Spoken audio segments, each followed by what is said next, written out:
அனைவருக்கும் வணக்கம். இந்த பதிவில் நாம் பார்க்க இருப்பது வைகுண்ட ஏகாதேசியை பற்றி குறிப்புகள். வைகுண்ட ஏகாதேசி இந்த வருடத்தில் டிசம்பர் மாதம் 23/12/23 வருடம் 2023 வருடத்தில் நடைபெறுகிறது. இந்த வைகுண்ட ஏகாதேசியை எப்படி விரதம் இருக்க வேண்டும் என்பதையும் இந்த பதிவில் விளக்கப்பட உள்ளது. நம்ம கூடுதல் தகவல்கள் பார்க்கலாம். அதாவது கடந்த ஆண்டுகள்ல சொன்ன தகவல்களும் வரலாம், அது கூட சேர்த்து இன்னும் தகவல்கள் வரலாம். ஏகாதசி விரதங்கள் மாதந்தோறும் 2 வரும். இதுல ஏதாவது ஒரு மாதத்துல 3 விரத தினங்களாக வரும்.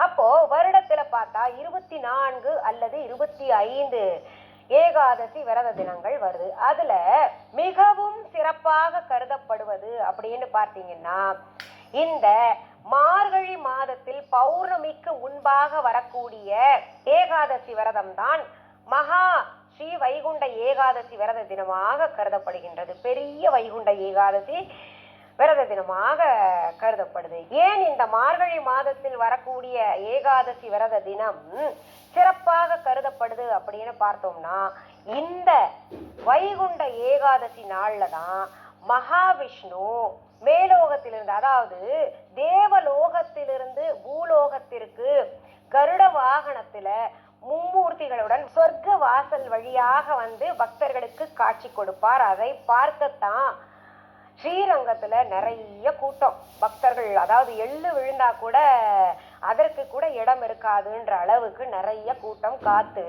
பகவானை தரிசிப்பாங்க.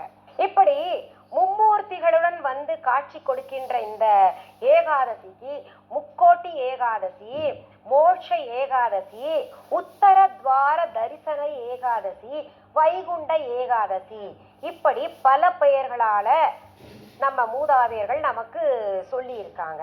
முக்தி அடைய வேண்டும் என்றால் உத்தர துவார தரிசனம் செய்ய வேண்டும் என்று நம்ம பெரியவங்க பண்டிதர்கள் எல்லாம் சொல்லியிருக்காங்க. இந்த இடத்துல ஒரு விஷயத்த நான் உங்களுக்கு சொல்லணும்னு விரும்புறேன். முக்தி அப்படின்னாலே நமக்கெல்லாம் என்ன தோணும் அப்படின்னு பார்த்தீங்கன்னா, நம்ம இந்த பூலோகத்துல வாழ்ந்து மடிந்த பின்னாடி நமக்கு மோட்சம் கிடைக்கணும் அப்படின்னு நினைக்கிறோம், முக்தி அடையணும் அப்படின்னு நினைக்கிறோம். எல்லாருமே பகவானுடைய அடிப்பாதத்துல போய் சேரணும் அப்படின்னு நினைக்கிறோம். அதாவது நம்ம இங்க பூலோகத்துலதான் கஷ்டப்பட்டுட்டோம், மேலோகத்துல கஷ்டப்படக்கூடாது, மோட்சம் கிடைக்கணும் அப்படின்னு நினைக்கிறோம். ஆனால் இன்னொரு விஷயத்தையும் நம்ம புரிஞ்சுக்கணும். நம்ம வாழ்கின்ற நாள்களிலேயே பல துன்பங்களை அனுபவிச்சுக்கிட்டு வர்றோம். அந்த துன்பங்களிலிருந்து நமக்கு முக்தி கிடைக்கணும்ல, மோட்சம் கிடைக்கணும்ல, அப்போ என்ன பண்ணணும் அப்படின்னு பார்த்தீங்கன்னா, நம்ம வாழ்கின்ற நாள்களிலேயே இது போன்ற விரத தினங்களை எல்லாம் மேற்கொண்டு நம்ம ஒவ்வொரு பிரச்சனையிலிருந்தும் விடுபடணும். மோட்சம் அப்படின்னாலே விடுபடுறது, முக்தி அப்படின்னாலே விடுபடுறது, ஒரு விஷயத்திலிருந்து விடுபடுறது அப்படின்றது இருக்கு. அப்போ நம்ம பேச்சு வழக்கிலேயே நீங்க சொல்றத கேள்விப்பட்டிருக்கலாம். அப்பா எனக்கு முக்தி கிடைச்சதுப்பா, இந்த குழந்தைகள் எல்லாம் வளர்த்து எனக்கு இப்போ ரிலாக்ஸா இருக்கேன், முக்தி கிடைச்சிருச்சு, எனக்கு மோட்சம் கிடைச்சிருச்சு அப்படின்னு எல்லாம் பேசுறத கேள்விப்பட்டிருப்பீங்க. இல்ல கடன் பிரச்சனை இருந்து அந்த கடனை அடைச்ச பின்னாடி, அப்பா கடன் பிரச்சனை தீர்ந்து போச்சு, முக்தி கிடைச்சது, எனக்கு போ மோட்சம் கிடைச்சது, அதுல இருந்து நான் விடுபட்டுட்டேன், அந்த தொல்லையே இல்லை அப்படின்னு சொல்றோம் இல்லையா? அதனால நம்ம இதை மனதிற்கொண்டு இந்த அர்த்தத்தை நம்ம ஏற்றுக்கணும். இருக்கின்ற வாழ்கின்ற நாளிலேயே நம்முடைய பிரச்சனைகளிலிருந்து விடுபட வேண்டும் அப்படின்னா நம்ம இது போன்ற விரத தினங்களிலே பகவானை மட்டுமே நினைத்து நம்முடைய பிரச்சனைகளிலிருந்து வெளியில வரணும். தேவாதி தேவர்களே பிரச்சனையில சிக்குண்டு அவர்களுக்கு எப்படி பிரச்சனை வந்திருக்கும்?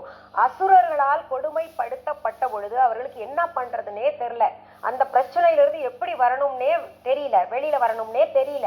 அப்போ don't waste your time with the law of attraction if you don't know this. If you have been spending your days trying to manifest your dream life, then I have big news for you. Sri Mahavishnu கிட்ட சரண் புகுந்தார்கள். அப்போ தேவர்களுக்கே இந்த நிலை அப்படின்னா, அந்த தேவர்கள் பகவான் கிட்ட சந்திச்சு தன்னுடைய பிரச்சனை எல்லாம் சொன்ன பின்னாடி அதிலிருந்து பகவான் அந்த பிரச்சனையிலிருந்து இவர்களை எல்லாம் விடுவித்தார், அசுரர்களை அழித்தார். அப்போ அவர்களுக்கே அந்த நிலைனா சாதாரண மனிதர்களாகிய நமக்கெல்லாம் எப்பேற்பட்ட கருணையை காட்டுவார் பகவான்னு நினைச்சு பாருங்க. இந்த வைகுண்ட ஏகாதசி அன்னைக்கு ஒரு நாள் நம்ம விரதத்தை மேற்கொண்டால் போதுமா, நமக்கு பிரச்சனைகள் முடியுமா அப்படின்னு கேட்டீங்கன்னா, இந்த ஒரு நாளை பல 100 விரதங்கள் சமமாக சொல்லப்பட்டிருக்கு. நம்ம மற்ற ஏகாதசி விரதங்களை கடைபிடிக்கிறோமோ இல்லையோ, ஆனால் இந்த வைகுண்ட ஏகாதசி விரதத்தை கடைபிடித்தோமே ஆனால் நம்ம வருடத்துல 24 ஏகாதசிகள் கடைபிடிக்காமல் விட்ட அந்த பலன்கள் அத்தனையுமே இந்த ஒரு ஏகாதசி விரதத்துல நமக்கு கிடைச்சிரும் அப்படின்னு நம்ம பெரியவங்க சொல்லியிருக்காங்க. அது உண்மையும் கூட.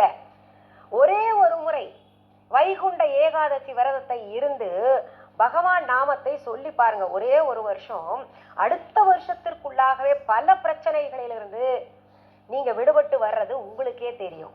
இதுல நிறைய பேருக்கு சில தெளிவுகள் இல்லாம இருக்கு. வைகுண்ட ஏகாதசி விரதம் அப்படின்னாலே கண் விழிக்கணும், சாப்பிடாமல் இருக்கணும், ஒரு வேளை சாப்பிட்டுக்கணும், பகவானுக்கு என்ன வைக்கிறோமோ அதை சாப்பிட்டுக்கணும் அப்படின்ற ஒரு சிந்தனை இருக்கும். அதை தாண்டி சில விஷயங்கள் நம்ம எப்பவுமே சிந்திச்சு பார்க்கணும்.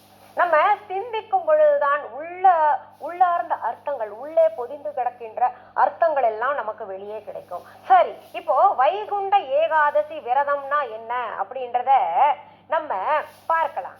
என்னங்க இதை போய் பார்க்கலான்றீங்க? விரதம் இருக்கணும், கண் முழிக்கணும், அவ்வளவுதானே. முடிஞ்சா நம்ம அந்த நேரத்துல தாயம் விளையாடணும். ஏன்னா அந்த தாயக்கட்டை விளையாடும் போது அது பரமபதம் இருக்கும், அந்த பரமபதத்தை போய் அடையணும். இல்லை வேற ஏதாவது விளையாடணும், பொழுத கழிக்கணும், இரவு முழுதும் கண் முழிச்சு சினிமா பார்க்கலாம் அப்படின்ற மாதிரிலாம் நினைச்சிட்டு இருப்பீங்க. கிடையவே கிடையாது. நம்முடைய இந்திரியங்களை மனத்தோட கட்டுப்படுத்தணும். இந்திரியங்கள் அப்படின்னா பாத்தீங்கன்னா 2 வகையாக சொல்லப்பட்டிருக்கு. ஞானேந்திரியங்கள், கர்மேந்திரியங்கள் அப்படின்னு. ஞானேந்திரியங்கள் என்பது பாத்தீங்கன்னா 5 புலன்கள். பொதுவாகவே நம்ம விரத நாள்கள்ல நம்ம 5 புலன்களை அடக்கணும் அப்படின்னு சொல்லுவோம். இதெல்லாம் பாத்தீங்கன்னா ஞானேந்திரியங்கள், நம்ம உள்ளுக்குள்ள உணரக்கூடியது. இப்போ கண் பாத்தீங்கன்னா ஏதாவது ஒரு நல்ல விஷயத்தை பார்க்கும் பொழுது, அதாவது நமக்கு விருப்பப்பட்ட, ஒவ்வொருத்தருக்கும் ஒவ்வொரு விஷயத்துல சந்தோஷம் கிடைக்கும் இல்லையா? வேண்டாதவைகளை பார்த்தா கூட ஒரு சிலருக்கு சந்தோஷம் கிடைக்கும். அந்த கண் பார்த்து உள் உணர்வு மகிழ்ச்சி அடைகிறது. காது நல்ல சங்கீதத்தை கேட்கறது ஒண்ணு இருக்கு, அதுல சந்தோஷம். அதெல்லாம் பாத்தீங்கன்னா சங்கீத ஞானம் இருக்கிறவங்களுக்கு தெரியும். நல்ல சங்கீதம் ஸ்வரஸ்தானத்தோட சுதி சுத்தத்தோட கேட்கிறவங்களுக்கு அது சுகமாக இருக்கும். ஒரு சிலருக்கு பாத்தீங்கன்னா கத்தி பாடுறது, அதுல சுதி தாளம் எதுவுமே இல்லாம ஒரு இலக்கணத்தோட இல்லாம, பாடலுக்கேற்ற இலக்கணத்தோடு இல்லாம பாடுறதுதான் பிடிக்கும். அது அவர்களுக்கு சுகத்தை தரும். அது ஆனா பாத்தீங்கன்னா இதுலயே நல்லது கெட்டதுன்னு இருக்கு. நல்லது பார்க்கும் பொழுது அது நல்ல விஷயங்கள், நல்ல இசை கேட்கும் போது நல்ல விஷயம். மூக்கு பாத்தீங்கன்னா ஒரு சிலருக்கு இந்த நாற்றம் கூட தெரியாது, அது ரொம்ப பிடிக்கும். அதுக்கு நிறைய உதாரணங்கள், கதைகள் எல்லாம் ஏற்கனவே நான் சொல்லியிருக்கேன். பழமொழி கதைகள் என் கணவரும் சொல்லியிருக்காரு.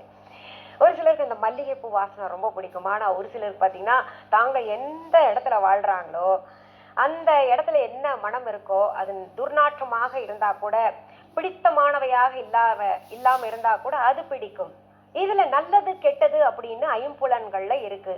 நாம் நல்லவற்றை மட்டுமே உணர வேண்டும். இது பாத்தீங்கன்னா ஞானேந்திரியம். இந்த தோல் கூட பாத்தீங்கன்னா நம்ம நல்ல விஷயத்தை மட்டுமே அனுபவிக்க வேண்டும். நாக்கு எவ்வளவுதான் சுவையாக இருந்தாலும் நம்ம உடலுக்கு கெடுதல் ஏற்படுத்தாத நல்ல பொருள்களையே, ஆரோக்கியத்தை தரக்கூடிய பொருள்களையே சாப்பிட வேண்டும் அப்படின்றதெல்லாம் பாத்தீங்கன்னா ஞானேந்திரியங்கள்ல சேர்ந்தது. இப்போ கர்மேந்திரங்கள் அப்படின்றது பாத்தீங்கன்னா நமக்கு வெளிப்புறமாக இருக்கக்கூடிய கை கால்கள், நம்ம உறுப்புகள் எல்லாம் இருக்கு இல்லையா? அதை பாத்தீங்கன்னா இந்த ஒரு கை இருந்தாதானே நம்ம ஏதாவது செய்யறது முடியும். அதை பாத்தீங்கன்னா கர்மேந்திரியங்கள் அதுல சேர்க்கப்பட்டிருக்கு. அப்போ இந்த ஞானேந்திரியமும் கர்மேந்திரியமும் இரண்டும் பாத்தீங்கன்னா 5 இருக்கு. அதோட மனம் என்கின்ற 11வது புலனோடு சேர வேண்டும். 11 அங்க வருது. அதே போல பாத்தீங்கன்னா ஏகாதசி அப்படின்னு எடுத்துக்கோங்களேன்.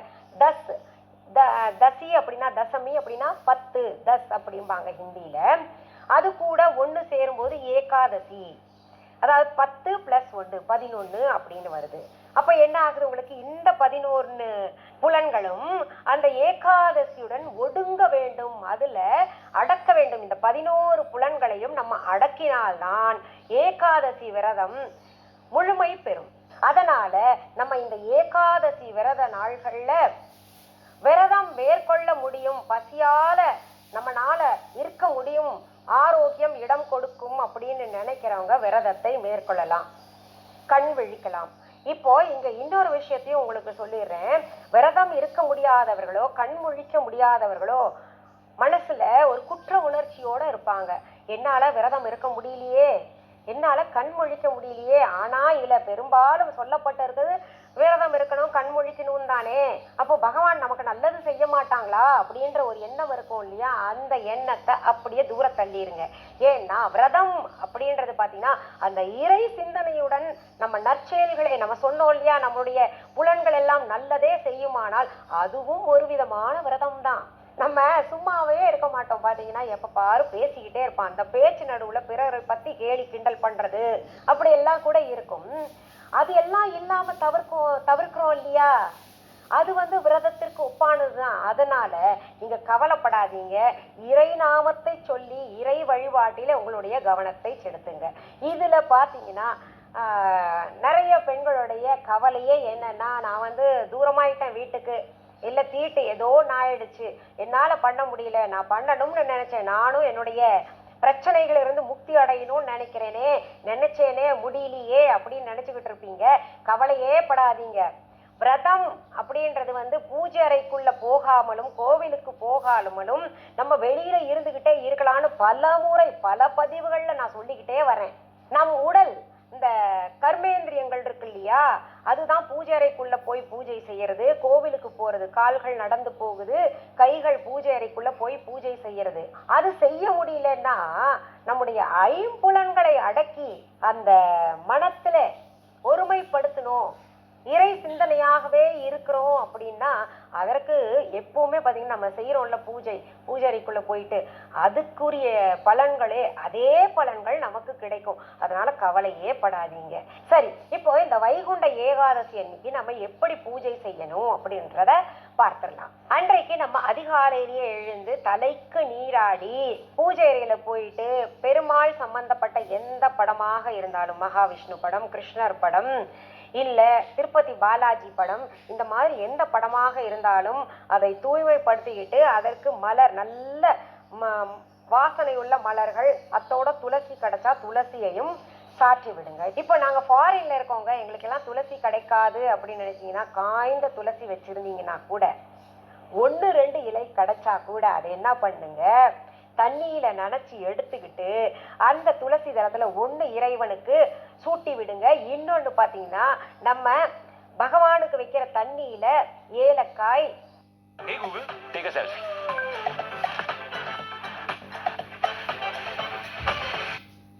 Why are you not a crorepati? आप crorepati क्यों नहीं हो? இந்த துளசி தளம் மற்றும் கிராம்பு பொடி, பச்சை கற்பூரம் இத்தூண்டு போட்டு அவருக்கு பிரசாதமாக வச்சிருங்க. அதாவது நைவேத்தியமாக வச்சிருங்க. நமக்கு கிடைக்கிறதான் பிரசாதம், நைவேத்தியமாக அவருக்கு வச்சிடணும்.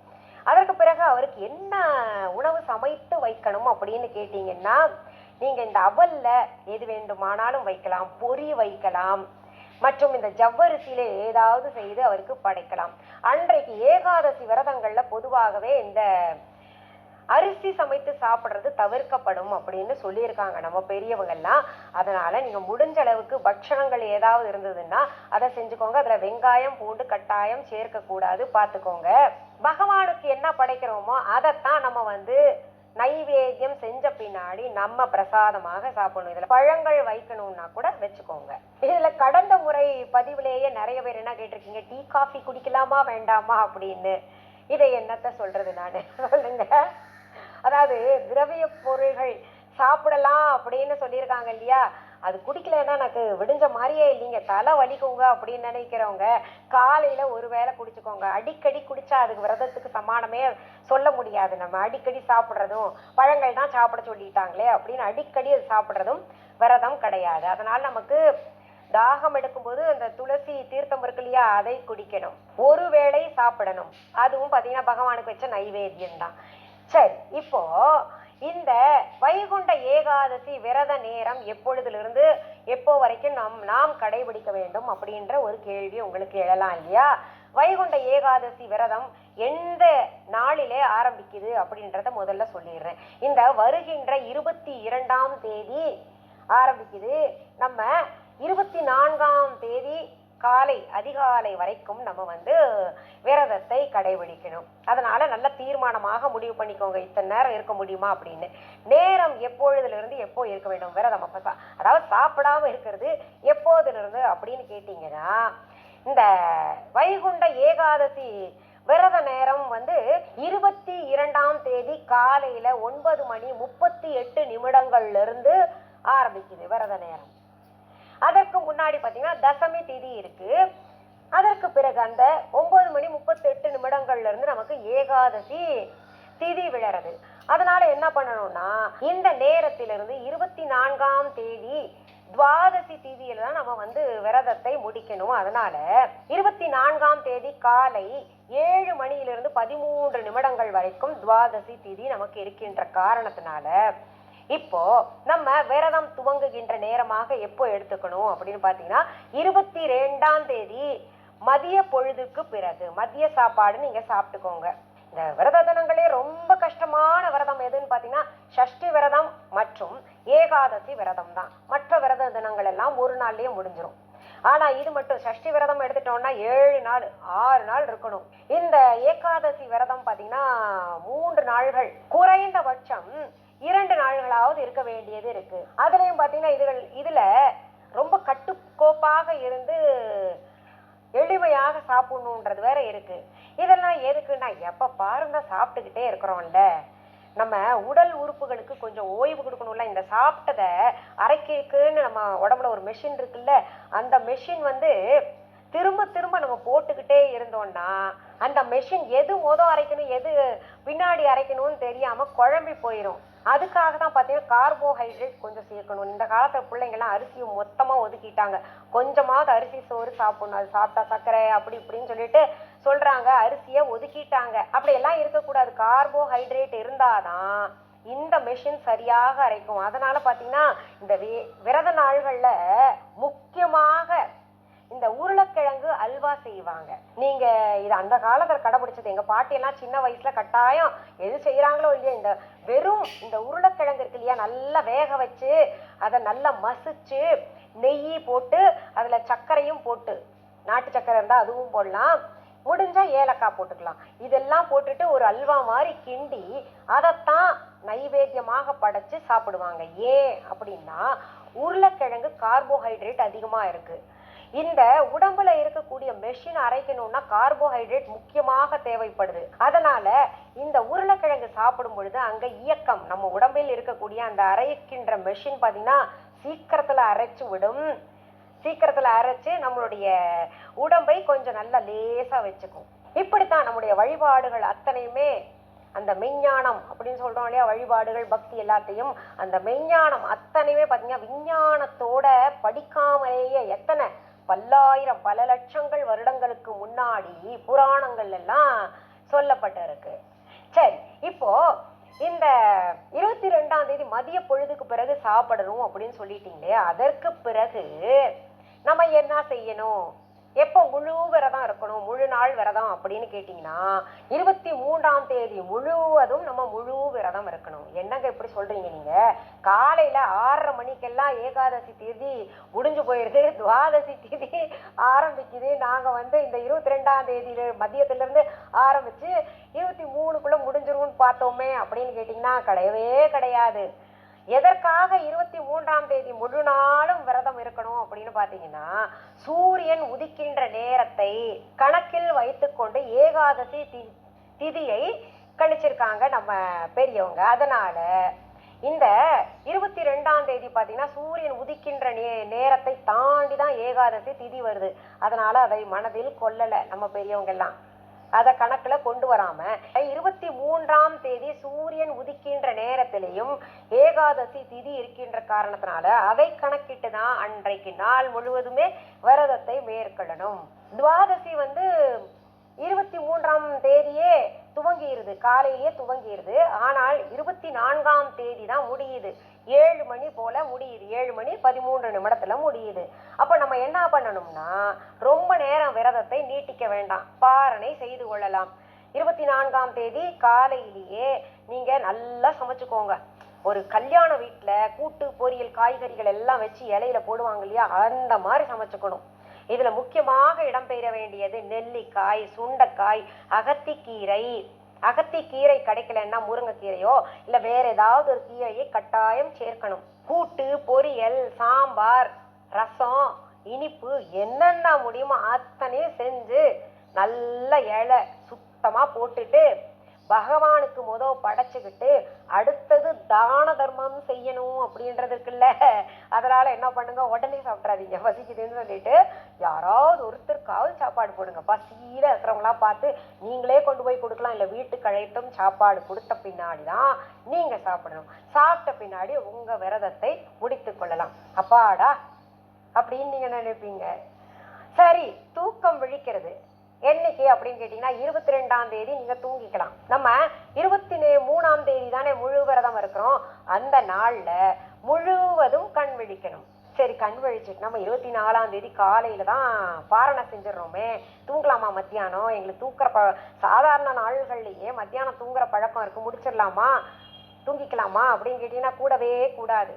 என்ன பண்ணணும் தெரியுமா, 24ஆம் தேதியும் நீங்க மாலையில விளக்கு ஏற்றி பகவானுக்கு இன்னொரு முறை தூப தீபங்கள் எல்லாம் காமிச்ச பின்னாடி வழக்கம் போல நீங்க தூங்கிக்கலாம். Why is it that for some people success is very effortless? They are successful in their career, in their business, they have beautiful supporting relationships, amazing health and freedom of time. Last 25 years as a doctor, I have studied these people. The difference in them is the programming of their brain. While the people, those who continuously struggle in their life, no matter how much hard work they do, but the efforts are ஒரு 8 மணி இல்ல 7:30 மணிக்கு பிறகு நீங்க தூங்கிக்கோங்க. அப்பா எங்களால முழிக்கவே முடியாதுங்களே அப்படின்னு நினைச்சீங்கன்னா முழிக்கணும். விரதம் அப்படின்னு இருந்தா இத்தனை காலம் அப்படின்னு சொல்லியிருக்காங்கல்ல நம்ம பெரியவங்க, அதனால முழிக்க முடியும் அப்படின்னு நினைக்கிறவங்க விரதத்தை துவங்குங்க. இந்த கண் விழிக்கின்ற நேரத்துல சரி போ போர் அடிக்குது, படம் பார்க்கலாம் அப்படின்னு படம் பார்க்க கூடாது, சீட்டு விளையாடக்கூடாது, தாயம் விளையாடக்கூடாது, எதுவுமே கிடையாது. இறைநாமம் மட்டுமே சொல்லணும். கிருஷ்ணா, முகுந்தா, ஸ்ரீ வைகுண்டா அப்படின்னு நிறைய நாமங்கள் இருக்குல்ல. இந்த 1008 நாமங்கள் வச்சு என் கணவர் பாடியிருக்கார். அந்த பாட்டை வேணா நான் அப்லோட் பண்றேன், அந்த பாட்டை கேளுங்க. அந்த பாட்டில் இருக்கிற பேர்களை மனப்பாடம் பண்ணிக்கோங்க. நான் உங்களுக்கு வைகுண்ட ஏகாதசிக்கான மந்திரத்தை இந்த டிஸ்கிரிப்ஷன் பாக்ஸ்ல தர்றேன், பார்த்து அதை கூட நீங்க சொல்லலாம். ராமா கிருஷ்ணான் வெறுமனே பகவான் பேரை எடுத்தா கூட நமக்கு பலன்கள் கிடைக்கும். சரி, இன்றைக்கு நான் வைகுண்ட ஏகாதசி விரதத்திற்கான தகவல்கள் சொன்னது உங்களுக்கு கட்டாயம் பயனுள்ளதாக இருக்கும். இதை உங்களுடைய ஃப்ரெண்ட்ஸ் ரிலேட்டிவ்ஸ்க்கெல்லாம் ஷேர் பண்ணணும்னு என்னுடைய ஆசை. கட்டாயம் ஷேர் பண்ணுவீங்கன்னு நான் நினைக்கிறேன்.